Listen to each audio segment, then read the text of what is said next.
dispositivos de estimulación transcutánea nerviosa, TENS polas súas siglas.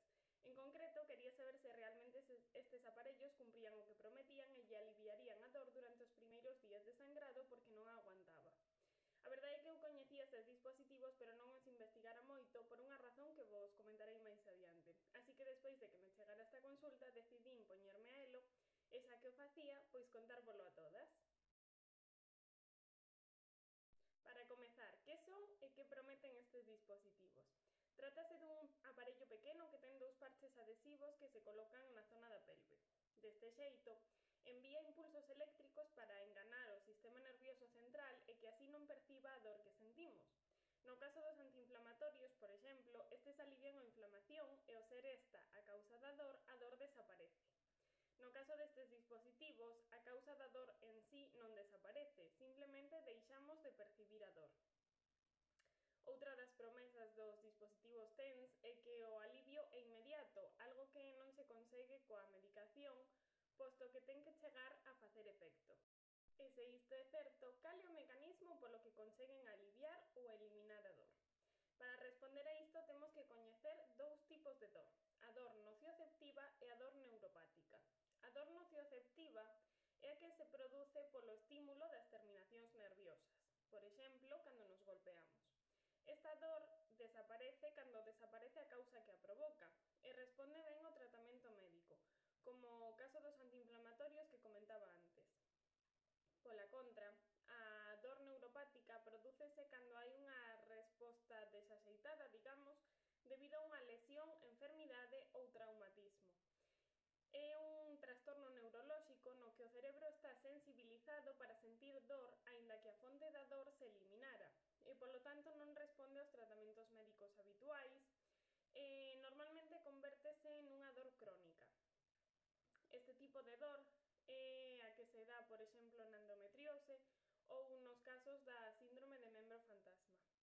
Estes dispositivos, en lugar de ter un efecto directo na dismenorrea, que recordemos que é a dor menstrual, o que fan é alterar a capacidade do noso cerebro de recibir a información do dano ou da lesión. Por outra banda, as expertas aconsellan que antes de comezar a utilizar un dispositivo destes, debemos acudir a un profesional que nos axude a concretar a frecuencia que mellor nos vai. Normalmente, para dismenorrea son arredor de 80 Hz. Ademais, estes dispositivos deben utilizarse nun ambiente doméstico ou relaxado e nunca realizando tarefas delicadas como conducir. Tamén está contraindicado en caso de epilepsia, arritmia cardíaca e embarazo. Agora imos pasar o que nos importa de verdade. Funcionan ou non? Este tipo de estimulación xa se utiliza dende hai anos na fisioterapia xeral e inclusive na especialidade de chan pelviano, porque demostrou ser un tratamento moi efectivo para o alivio da dor en múltiples enfermidades. Non obstante, como a todo, ten os seus peros. Actualmente no mercado ofrécense estes dispositivos segundo a frecuencia destes impulsos eléctricos.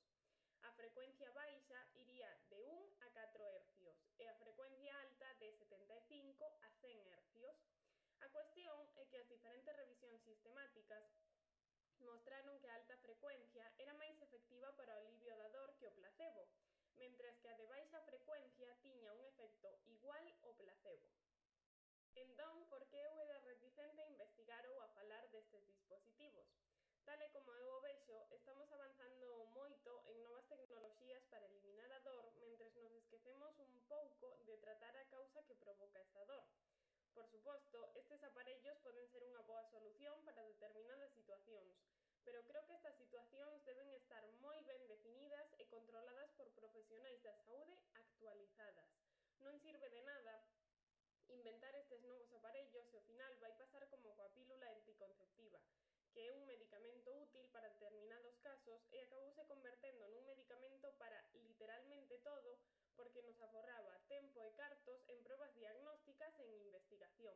E sobre todo iso, que non merquedes un aparello calquera por moito que prometa sen consultar con profesionais da saúde que vos orienten e vos aconsellen.